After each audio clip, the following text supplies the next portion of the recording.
He called his best friend one last time. "I love you," he said. "Take care of my kids." 22-year-old Scrap knew he wasn't coming back from what he was about to do. He grabbed an AK-47, put on a mask, and drove straight into enemy territory. His mission? Kill Chicago's most notorious gang member, a man with 6 bodies on his hands. In the next 60 seconds, both men would be dead. But the violence didn't stop there. Days later, at a party honoring the killer's memory, gunfire erupted again and his own cousin collapsed and died, not from bullets, but from an asthma attack triggered by the chaos. Even in death, he brought death with him. This is the story of the deadliest shootout Chicago has ever seen. To understand this story, you first need to understand the place where it happened. The Back of the Yards neighborhood, also known as New City, sits on Chicago's south side. This isn't some postcard version of Chicago. This is where survival is a daily struggle, where territorial lines mean everything, and where the wrong color bandana can get you killed. The neighborhood got its name from the Union Stockyards, which once made Chicago the meatpacking capital of the world. For over a century, blood ran through these streets, first from animals, later from humans. The stockyards closed in 1971, but the violence never stopped. It just changed forms. By the 2000s, the Back of the Yards had become a battlefield for 2 rival gang factions. 50 Strong, a set of the Gangsta Disciples, and the Folly Boys, an alliance of Black P Stone sets from the notorious Motown neighborhood. According to Hip Wiki, 50 Strong controls territory along West 50th Street from Peoria Avenue east to Union Avenue, while their enemies held ground just blocks away. These weren't just street gangs fighting over corners. This was generational beef, the kind that gets passed down like family heirlooms. But unlike most gang conflicts that simmer and occasionally boil over, what happened between 50 Strong and the Folly Boys was different. It was total war. Every war has a beginning, a single moment when peace dies and violence is born. For 50 Strong and the Folly Boys, that moment came on April 25th, 2009. It was a Saturday afternoon around 4:40 p.m. The kind of spring day when people are out, when kids are playing, when life feels normal. According to the Chicago Tribune and court records, Zachary Allman, 19 of the 5300 block of South Bishop Street, was walking north in the 5200 block of South Carpenter Street when his life was cut short. The Tribune reported that a vehicle approached and a male of about 18 years old exited its front passenger side with a gun. The gunman fired several shots at Allman while chasing him on Carpenter, then returned to the vehicle and fled south. Zachary fought for his life for over 2 hours, but he was pronounced dead about 6:45 p.m. that day at the Cook County Medical Examiner's office. The shooter was identified as Kiar Brown, 18, of the 800 block of West 50th Place, a member of 50 Strong. He was charged with first-degree murder and the slaying. According to Hip Wiki, he was sentenced to 55 years in prison for the 2009 murder. But here's the thing about Chicago gang warfare. Arresting the shooter doesn't stop the violence. If anything, it fans the flames. Zachary Alamon's murder wasn't just the death of one young man, it was a declaration of war. The Folly Boys wanted blood and they would get it again and again and again. His name was Shondell Adams, but on the streets everyone knew him as King Dell. According to Hip Wiki, he was 21 years old when he was fatally shot in 2012. Born in 1991, Dell grew up in the Back of the Yards during some of Chicago's most violent years. Hip Wiki reports that 50 Strong adopted the name Dell World to honor Shondell Adams after his death, a testament to how deeply his legend ran. Dell wasn't just another gang member, he was different. According to his close associates and street sources, Dell had allegedly taken 6 lives, 6 murders attributed to one man who wasn't even in his mid-20s yet. In a city where violence is currency, Dell was wealthy beyond measure. He was feared, respected, and hunted. After Kier Brown killed Zachary Alamon and went to prison, 50 Strong needed someone to carry the torch, someone who could match the Folly Boys' thirst for revenge with equal brutality. King Dell stepped up and the body count started climbing. September 2009, just months after Zachary Amon's murder. A Motown member named Derek Williams, known on the streets as Little Derek, was standing outside on the 5200 block of South Carpenter Street. It was the same block where Zach had been killed. History was about to repeat itself. A vehicle pulled up, a gunman emerged and shot Little Derek in the head. He was rushed to Stroger Hospital, the same hospital where so many Chicago shooting victims take their last breaths, but there was nothing they could do. At just 22 years old, Derek Williams was dead. The streets whispered that King Dell had pulled the trigger. No arrests were made, no justice was served. Just another body, another mother's tears, another name added to Chicago's endless list of fallen sons. April 15, 2010, the war was escalating and Dell wasn't finished. Around 11 p.m., 18-year-old DeAndre Morgan, known as Beloved, was walking through the back of the Yards neighborhood with his girlfriend. He was pushing his baby son in a stroller. According to the Chicago Tribune, the youngest victim, DeAndre Morgan, was pushing his baby son in a stroller with his girlfriend in the back of the Yards neighborhood around 11 p.m. when they walked past a parked car and someone began shooting. In a detailed account, the Tribune reported that witnesses said they were coming up the sidewalk with the baby when a parked car was waiting for him. As Morgan approached, someone inside the vehicle began shooting. When witness told the paper, he pushed it out of the way and put his hands up like, "Okay, let it happen." Beloved was trying to protect his child, putting himself between the bullets and his baby. The Tribune reported that Morgan's uncle was sitting on his porch Thursday night when he heard the shots. He ducked into his hallway. You don't know which way them bullets are going. Then rushed to the steps where his nephew lay dying next to his girlfriend and his baby, DeAndre Beloved. Morgan was struck multiple times. He fought, tried to turn over, tried to survive, but an 18-year-old father was murdered on the street, his child just feet away, traumatized forever. The Tribune noted that Letitia Thurman, 19, Morgan's girlfriend, was with him that night. She had to watch the father of her child die in front of her while their baby cried in the stroller. Again, the streets pointed to King Dell. Again, no arrests were made. The pattern was clear. Dell was untouchable, or at least it seemed that way. The Folly Boys had lost multiple members and their patience had run out. They knew they needed to strike back to hurt 50 Strong the way they'd been hurt, and their primary target was clear. King Dell had to die. They made their move. In a brazen attack, the Folly Boys opened fire on King Dell. Bullets flew, chaos erupted, and when the smoke cleared, Dell had been hit, but he survived, shot in the leg, wounded but alive. For most people, getting shot would be a wake-up call, a sign to leave the streets behind, maybe relocate, maybe change their life, but not King Dell. He kept going, kept killing, kept representing 50 Strong, like the bullet that struck his leg was just another scar in the collection. If anything, surviving made him more dangerous, more confident, more reckless. But the Folly Boys weren't done. If they couldn't kill Dell, they hurt him in a way that cut even deeper. They'd take someone he loved. December 28th, 2011. It was cold, just 3 days after Christmas, and 19-year-old Jules Selvey, known as Duggo, was trying to stay warm. He was sitting on the porch in the back of the Yards, probably thinking about the holidays, about his friends, about his future. He was King Dell's best friend, his brother in everything but blood. As Duggo sat there, a silver SUV with tinted windows crept up to the block. The windows never rolled down. The shooters didn't even bother to show their faces. They just opened fire. Duggo was struck in the head. He was rushed to Stroger Hospital, that same trauma center that had seen so many before him. At just 19 years old, Jules Duggo Selvey was pronounced dead. The Folly Boys had done it. They'd killed someone King Dell loved, but they didn't stop there. According to Hip Wiki, 50 Strong was devastated, taking on the name Doug Gang to honor their fallen brother. To add insult to injury, Folly Boys rappers began mocking Duggo's death in their songs, disrespecting his memory, pouring salt in a wound that would never heal. For King Dell, this wasn't just another casualty of war. This was personal. This was his best friend, his day one, lying in a casket because of the Folly Boys. Dell's response would be swift, brutal, and unforgettable. June 8th, 2012. It was a Friday afternoon around 4:43 p.m., the exact same time of day when Zachary Alamon had been killed 3 years earlier. A group of Folly Boys members were gathered in front of a house on the 5100 block of South May Street. The sun was still high in the sky. People were probably getting ready for the weekend, making plans, living their lives. According to CBS Chicago, around 4:43 p.m. Friday, 2 men were killed and 3 others were wounded in the 5100 block of South May Street in the back of the Yards neighborhood. The 5 were standing outside when 2 unknown males approached them on foot and fired. Then 2 men approached. Without warning, without words, they opened fire on the group. The sound of gunshots shattered the afternoon calm. People screamed, scattered, dropped to the ground.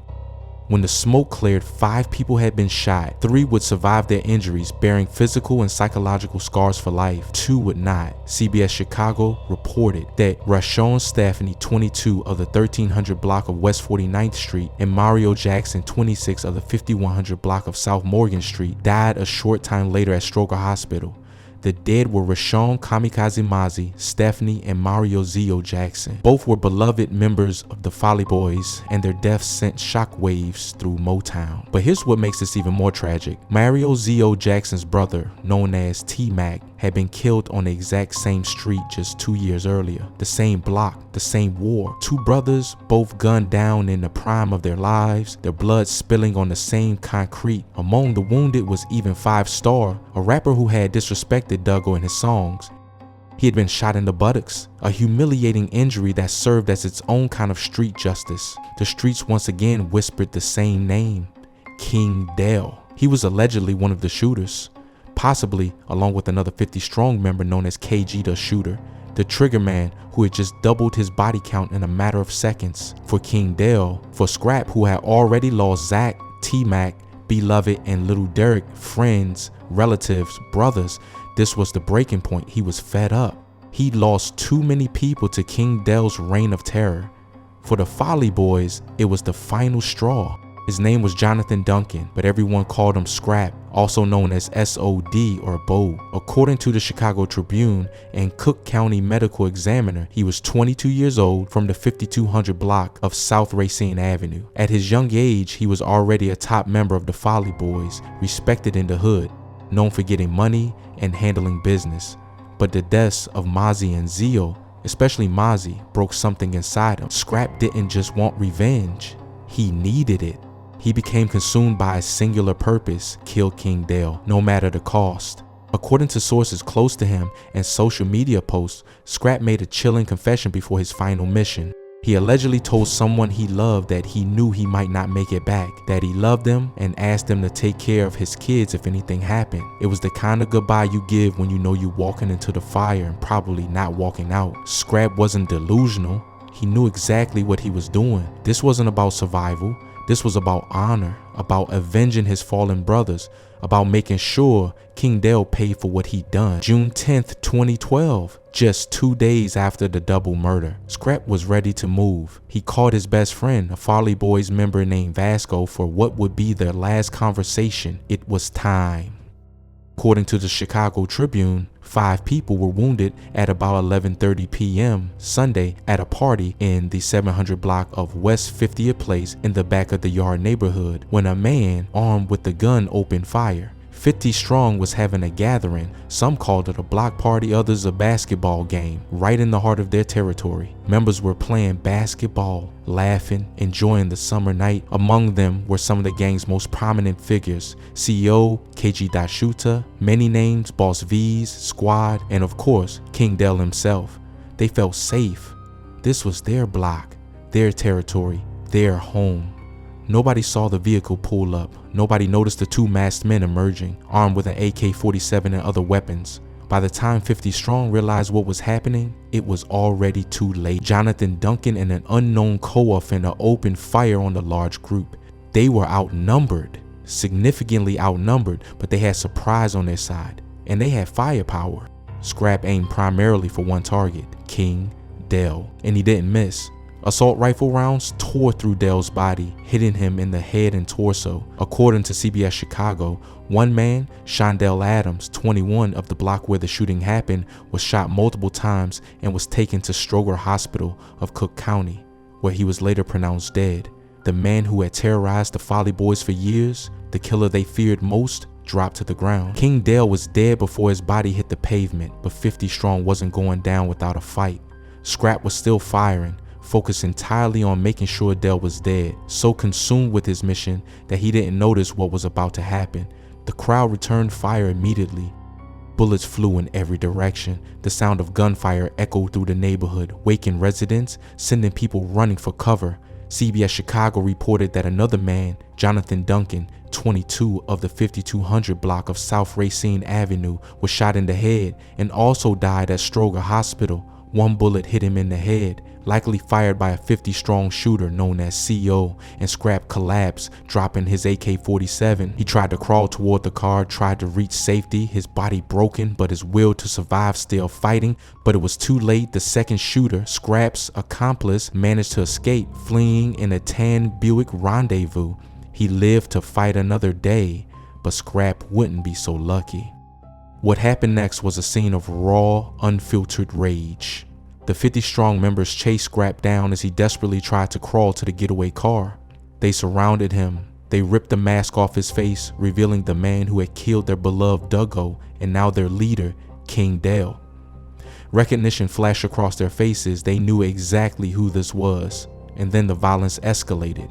They kicked him, stomped on him, shot him repeatedly even as he lay dying or already dead. They violated his body in death the way he had violated their gang in life. The AK-47 was recovered at the scene, a weapon that would later be used as evidence of just how serious Scrap's mission had been. It was brutal, it was disrespectful, it was the kind of street justice that makes headlines and haunts families forever. Later, members of 50 Strong would post photos on social media, proudly holding Scrap's mask like a trophy, mocking and taunting him even in death.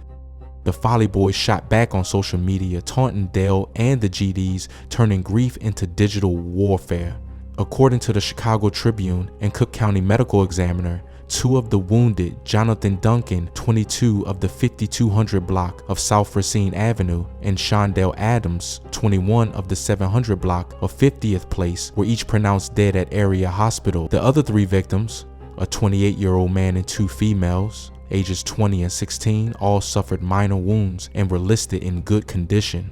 Both men, Scrap and Dell, were dead. 2 main members from rival gangs dead on the same day at the hands of each other. The entire area was on fire with tension. Laid dead was King Dell, the heart of 50 Strong, and Scrap, the heart of Folly. The quickest retaliation in Chicago gang history had just claimed 2 legends in a matter of seconds. Here's something that makes this story even more chilling. Just hours before this bloodbath, community activists and ministers had led peace marches through the neighborhood. They were there because of the deaths of Zio and Mozzie 2 days earlier, trying to stop the violence, trying to save lives. They walked through these same streets holding signs, praying for peace, begging the community to put down their guns. But in Chicago, peace marches can't stop bullets, and good intentions can't heal wounds that run this deep. By the time those ministers went home that night, 2 more young men were dead, adding their names to a list that seems to grow longer every single day. The violence didn't stop with the deaths of Scrap and King Dell. If anything, it got worse. After the shooting, 50 Strong held a gathering to remember King Dell's life, to honor their fallen leader. During that party, gunfire erupted. The party was shot up, 2 people were killed, and in a tragic twist, Dell's own cousin died from an asthma attack triggered by the chaos and panic. Even in death, King Dell's presence attracted violence. According to Hip Wiki, the deaths of Scrap and King Dell are considered the biggest losses their respective gangs have suffered to this day. Motown said on 54th and Laughlin renamed themselves SODMG, Scrap or Die Money Gang, later changed to Scrap or Die Molly Gang, to honor another fallen member named Molly who died in 2013, eerily on Scrap's birthday. In a bitter twist of fate, Molly was allegedly killed by 50 Strong's KG shooter. The cycle continued. The bodies kept piling up. HipWiki reports that 50 Strong renamed themselves Dell World, a name that remains one of their most used identities alongside Doug Gang. To this day, both gangs throw huge parties on their fallen leaders' birthdays. Scrap Day and Dell Day are observed with the kind of reverence usually reserved for saints, not shooters. Both men are constantly mentioned, their names invoked when gang members march on the dead, swearing on the memory of deceased loved ones.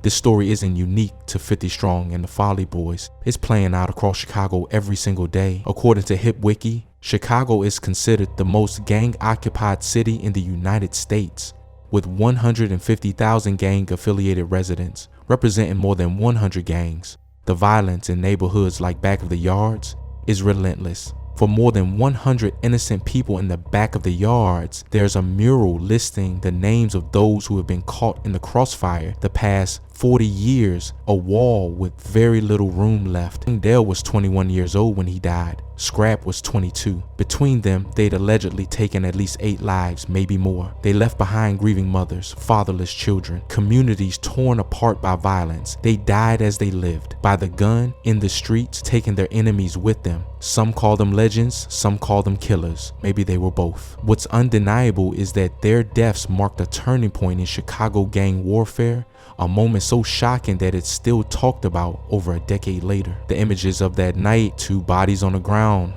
masks ripped off, the sound of mothers screaming when they heard the news, haunt everyone who was there. This is the story of King Dell and Scrap, 2 young men who became symbols of a war that neither side can win, in a city where revenge is eternal and peace is just a word on a minister's lips, drowned out by gunfire. It's the story of the back of the yards, a neighborhood where children grow up hearing gunshots instead of lullabies, where funerals happen more often than graduations, where hope struggles to survive in the shadow of violence. Rest in peace to Zachary Alamon, Derek Williams, DeAndre Morgan, Jewel Selvey, Rashawn Stephanie, Mario Jackson, Jonathan Duncan, Shondell Adams, and all the victims of this senseless violence. May their deaths not be in vain. May their stories serve as a reminder of the true cost of gang warfare. And may the streets of Chicago one day know peace. The streets of Chicago continue to bleed until the cycle is broken, until the next generation chooses a different path. Stories like this will keep being written. King Dell and Scrap are gone, but the war they fought continues. And somewhere right now, in the back of the yards or Inglewood or Austin or any of Chicago's forgotten neighborhoods, another young man is making the same choice they made. Another mother will cry. Another name will be added to that mural. Another story will be told. This is Chicago.